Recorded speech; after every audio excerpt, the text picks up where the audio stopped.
Most people think hormones are just something that happens to you, controlled entirely by genetics, age, or maybe what you eat. But here's the thing. The real story is happening inside a tiny cluster of brain cells that responds directly to something as simple as light hitting your eyes, and it's quietly setting the timing for nearly every major hormone your body releases throughout the entire day. Stick with me here, because I want to walk through this mechanism carefully, then give you a complete practical morning protocol. Let's talk about your suprachiasmatic nucleus, or SCN, your body's master circadian clock. The SCN is a small region in your brain that receives direct input from specialized cells in your eyes, cells that detect light, particularly a specific wavelength of blue-toned light, and use that information to set your internal 24-hour clock. This clock doesn't just control when you feel sleepy or awake. It acts as a conductor for an entire orchestra of hormones, telling different endocrine glands throughout your body when to release their signals and when to hold back. Here's what happens when this light-based timing system gets disrupted. Whether from irregular sleep schedules, spending mornings indoors under dim artificial light, or excessive screen exposure at the wrong times, your cortisol rhythm flattens out, losing that healthy morning peak and evening decline. Your body's release of thyroid stimulating hormone, and in women, the timing of reproductive hormone pulses can shift out of their optimal rhythm. Sound familiar? That feeling of your energy, mood, and even hunger seeming oddly out of sync with the actual time of day? Most people respond to hormone related fatigue or imbalance by focusing entirely on diet or supplements. And here's the problem with that approach alone. If your central circadian clock, the SCN, isn't receiving the light signal it needs at the right time, the downstream hormonal release patterns it coordinates remain poorly timed, regardless of how well you're eating, because the conductor of that hormonal orchestra never got the cue to start the performance in the first place. Okay, here's the good news. There's a specific, simple morning habit involving light exposure that has been extensively studied for its ability to properly set this entire system. Ready? Let's get into it. The key concept here is circadian entrainment, the process by which your internal clock synchronizes to the actual external day-night cycle. Here's the analogy I like to use.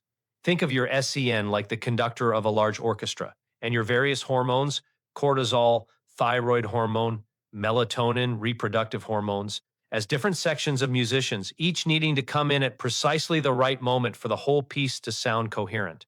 Morning light is like the conductor raising their baton, a clear, unambiguous signal that tells the entire orchestra, the piece begins now. Without that clear signal, different sections start their parts at slightly different, poorly coordinated times, and the overall performance, in this case your hormonal rhythm throughout the day, sounds subtly off even if no single section is playing something wrong. Here's the mechanism, step by step. When bright light, especially outdoor natural light, hits specialized cells in your retina within the first hour or so of waking, this triggers a direct neural signal to your SCN.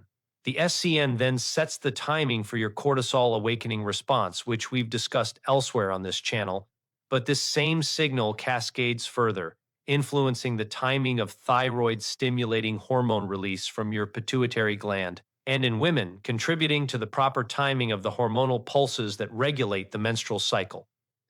This morning light signal essentially anchors the start time for this entire sequential hormonal cascade that unfolds over the following 24 hours. Here's why this matters so much for anyone dealing with symptoms like fatigue, mood fluctuations, or irregular cycles.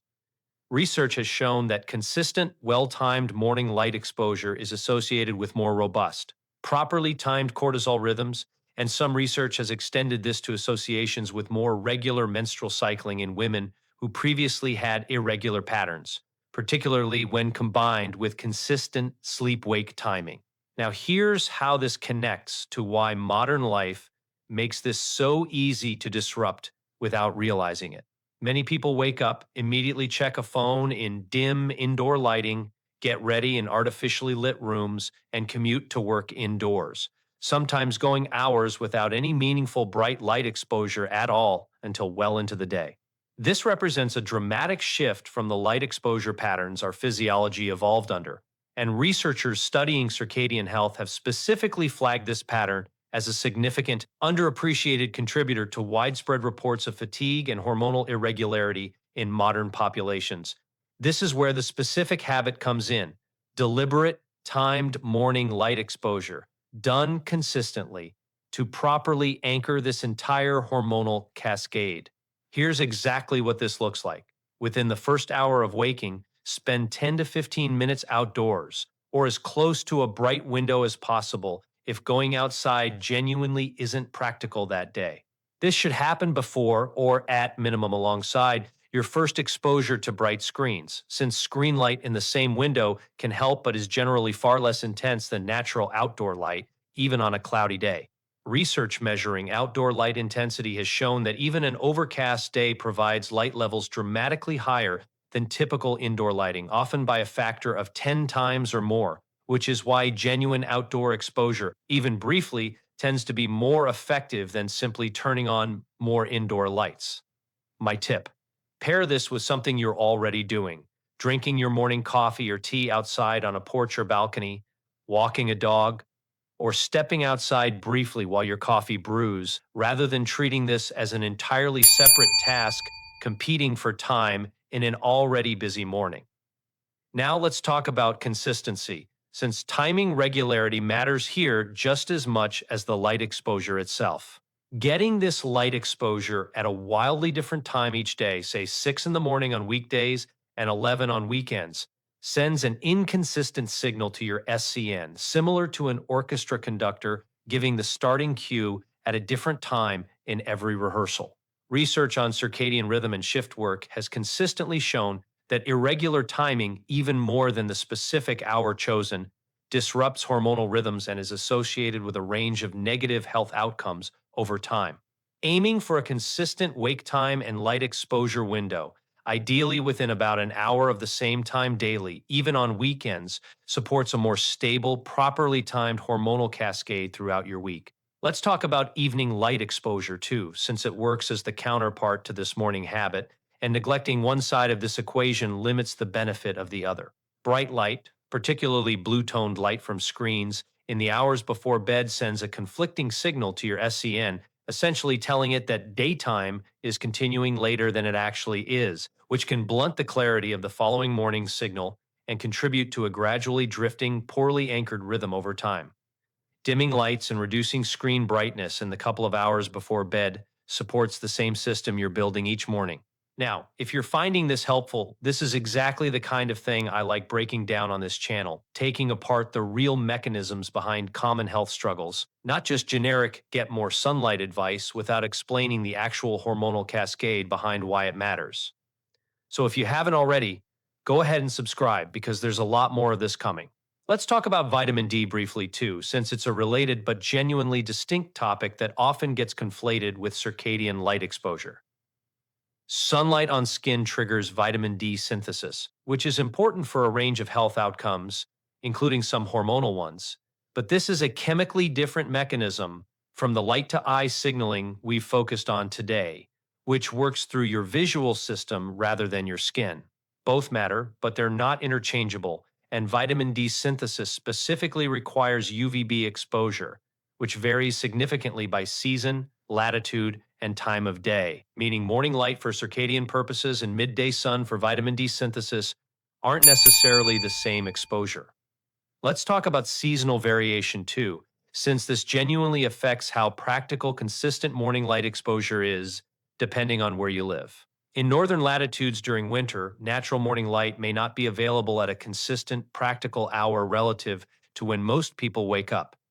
In these cases, a light therapy lamp specifically designed for circadian support, typically providing around 10,000 lux, used for 15 to 20 minutes upon waking, is a well-researched substitute that can provide much of the same entrainment benefit when genuine outdoor light isn't accessible. Let's talk about sleep and stress too, since they interact directly with this same system. Poor, inconsistent sleep undermines the entire premise of this habit, since the SCN signal depends partly on regular sleep-wake timing working in concert with light exposure, not light exposure alone in isolation. Similarly, chronic stress can disrupt cortisol rhythm independent of light exposure, meaning stress management remains an important complementary piece of supporting overall hormonal health alongside this specific light-based habit.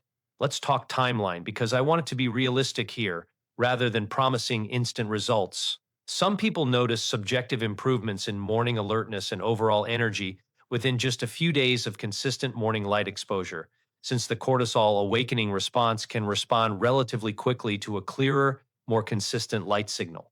Broader hormonal rhythm improvements, including any effects on menstrual cycle regularity or overall energy stability throughout the day, typically take several weeks of consistent practice to become clearly noticeable, since these represent slower, more gradually adjusting systems.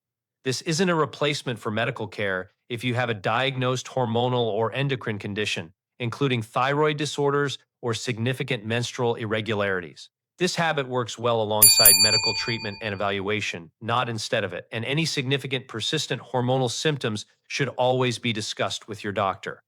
Let me answer a few common questions since I know these will come up. First, is this really going to meaningfully affect something as complex as my hormones just from getting sunlight?